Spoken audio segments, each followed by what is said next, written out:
Hola personas pequeñas, hoy nos vamos a la página 97 al apartado 5.2, la masa molar. Vale.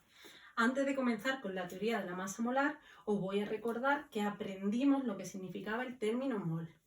El término mol es una palabra que se usa al igual que usamos docena para referirnos a 12 de algo. Por ejemplo, si yo digo 12 pizarras, es lo mismo decir una docena de pizarras.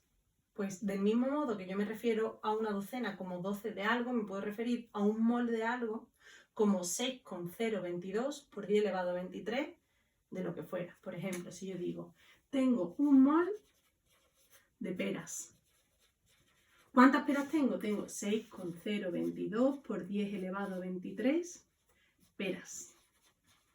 Vale, eso es una barbaridad de peras. Os recuerdo que en notación científica, cuando multiplicamos por 10 con el exponente positivo, movíamos la coma hacia la derecha tantas veces como el exponente. O sea, es mover la coma 23 veces. Imaginar la cantidad de peras que tenemos.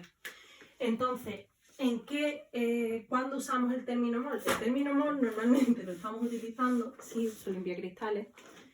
El término mol normalmente lo estamos utilizando para referirnos a moléculas o átomos, porque son tan pequeñitos que tenemos que considerar grandes cantidades. ¿Vale? Entonces, ya tenemos claro que cuando yo hablo de un mol de algo me estoy refiriendo al número de Avogadro de eso. Empezamos con masa molar. Vale.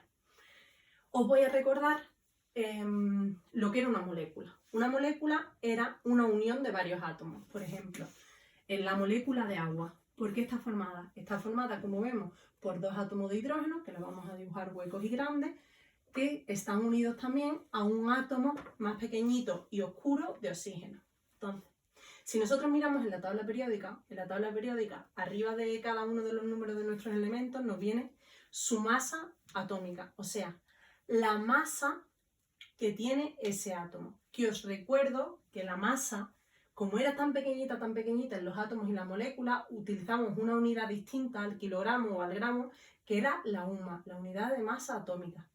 Esa es una nueva unidad que era muy pequeñita y entonces podríamos trabajar con números grandecitos, como por ejemplo un UMA o así, para referirnos a la masa de los átomos. Entonces, si nosotros miramos en la tabla periódica, podríamos ver que aproximadamente la masa del átomo de hidrógeno es un UMA, ¿vale?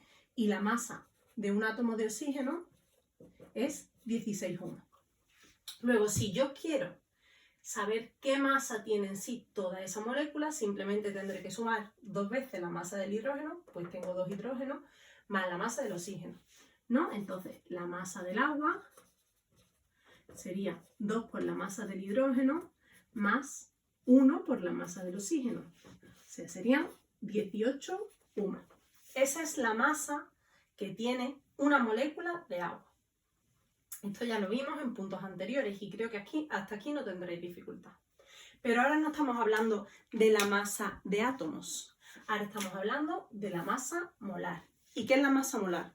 La masa molar de una sustancia es una masa que se expresa en gramos y siempre se refiere a un mol de sustancia. Es decir, si yo, por ejemplo, quiero decir la masa molar del agua, cuando yo hablo de masa molar del agua, me estoy refiriendo a la masa de un mol de agua. O sea, la masa que tiene 6,022 por 10 elevado a 23 moléculas de agua. Para que vosotros lo entendáis, pero hablo mal de término. Lo que pesa, pongo pesa entre comillas porque sabéis que no hablamos de peso, que hablamos de masa, lo que pesan estas moléculas de agua. Eso es la masa molar, ¿vale? Lo que pesarían todas estas moléculas de agua si yo las pongo en una balanza, ¿vale? Entonces, a eso se refiere a la masa molar. La masa molar se representa mediante el M mayúscula, ¿vale? Si, por ejemplo, yo quiero decir la masa molar del agua, pues voy a poner M mayúscula, aquí abajito pongo agua, y os voy a decir ahora mismo cuánto sería, ¿vale? Si vosotros miráis la tabla periódica y sois capaces de obtener qué masa tiene una molécula de agua en UMA, resulta que mágicamente, que no mágicamente, esa masa en UMA coincide con la masa en gramos que tendría un mol de esa molécula.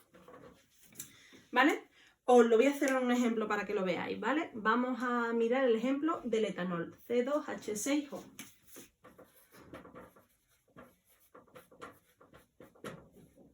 Vale. Vamos a hacer un repasito, ¿vale?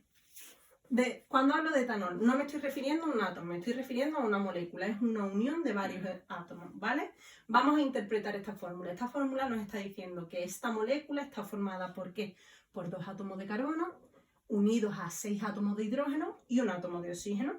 Ok, yo ya podría representar mediante bolitas esta sustancia. Yo ya podría representar por bolitas el etanol. Vale, ahora vamos a pensar. Yo mirando su tabla periódica puedo ver las masas atómicas de cada uno. Puedo mirar que el carbono, la masa del átomo de carbono es 12. 12U.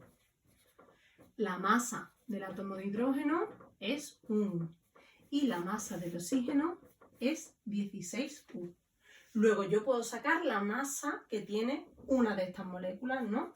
La masa de una molécula de etanol sería sumar 12 por 2, ¿no? Porque tengo 2 átomos de carbono. 2 por 12. Más 6 por 1. Más 1 por 16. Y todo esto me saldría que son 46U. O sea, yo ya sé que una molécula de etanol tiene por masa 46U. Pero con esa unidad a mí no me gusta trabajar. Yo prefiero trabajar con gramos y kilogramos.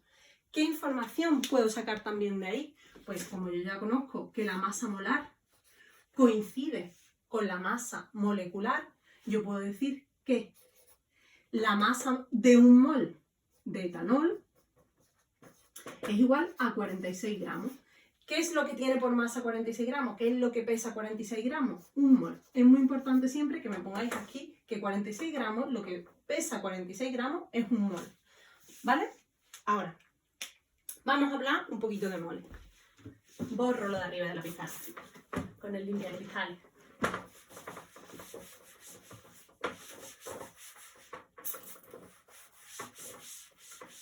Medios desesperados en tiempos de coronavirus. Vale. Vamos a pensar en moles, ¿vale? Vamos a hablar de que yo tengo un mol de etanol. Si yo tengo un mol de etanol, yo sé que tengo 6 con... Oh, que me lío.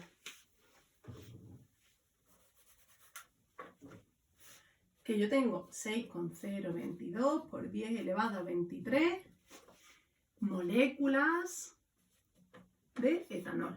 Eso es lo que yo tengo.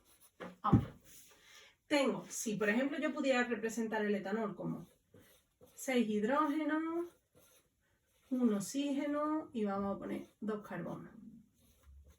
Si yo pudiera representar la molécula de etanol así, que esta representación no le hace justicia a lo que es, si yo lo pudiera representar, resulta que cuando yo hablo de que tengo un mol de esto, tengo 6,022 por 10 elevado a 23 veces esta forma. O sea, 6 por 10 elevado a 23, o sea, un 6 con 23 ceros veces este dibujo en la pizarra. O sea, me ocuparía toda la pared, toda la casa, todo lo que queráis. ¿Vale? Ahora, si yo estoy considerando que yo tengo un mol de esta sustancia, que tengo tantas veces esto, yo también puedo deducir que tengo un mol de oxígeno. ¿Por qué? Porque por cada molécula, ¿cuántos átomos hay en la molécula? Uno solo. Entonces, tengo tantas bolitas de oxígeno como veces dibujo la molécula. ¿Eso me entendéis? Vamos a un ejemplo más sencillo. Si, por ejemplo, yo tengo un átomo de agua, una molécula de agua, yo tengo una vez ese dibujo. Sin embargo, si digo tengo 2 moléculas de agua, tengo 2 veces ese dibujo, ¿verdad? Vale. Por cada 2 moléculas de agua, ¿cuántos oxígenos tengo? 2.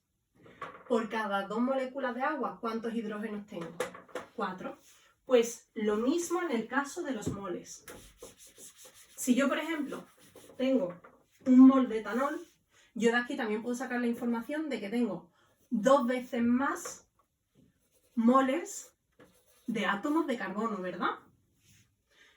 También sé que por cada una de las moléculas de etanol tengo 6 veces más átomos de hidrógeno. O sea, tengo 6 moles de hidrógeno. Y por último, por cada molécula que yo tengo de etanol, tengo el mismo número de oxígeno. Luego, si yo tengo un mol de moléculas de etanol, tengo un mol de oxígeno.